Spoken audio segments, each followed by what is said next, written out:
Does Chinese news talk about the U.S. diversity problem? I don't know if the Chinese news does, but I know that the Chinese strategists absolutely do. That's what they consider to be one of their primary advantages. China is Chinese. The United States is nothing. You know, I mean, it's not Anglo-Saxon anymore. It's not Christian anymore. It's not even American anymore.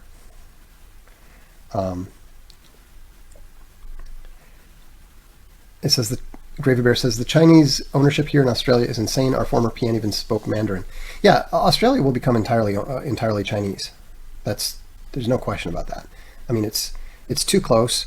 There's not that many white Australians in the first place, and the white Australians don't believe they have any right to the land.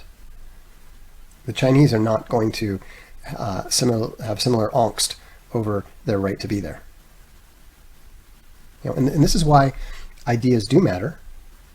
This is why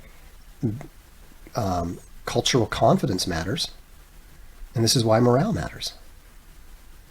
I mean, you may not realize that every time you were worried about being called racist or anti-Semitic or anything like that, you were contributing to the long-term decline and fall of your society, because you didn't have the cultural confidence to simply say that I love my people. If you can't love your own people, you will not keep your country. You will not keep your nation. So, I mean, speaking as an American Indian, I can tell you right now,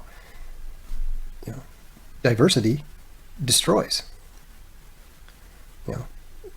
The American Indian collectively could have kept out the white settlers, but they were too divided.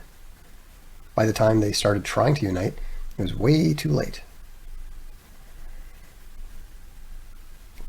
Carnaby says, whites in Vancouver really struggle now with the Chinese, but it's too late. Oh yeah, I mean, Canada's already all but gone. There's no question. But Canada's a good example of that. Canada never had any societal confidence. Canada really only existed as a reflection of the United States. Their main identity was, we're not Americans. Well, that's not a sufficient identity to survive. Al Dente says, I believe there will be a nationalist preference cascade happening in the U.S. within the decade. Oh, I think there's a very good chance of that. The America is going to survive. It's just not going to be the United States. Okay? The people are not going to vanish.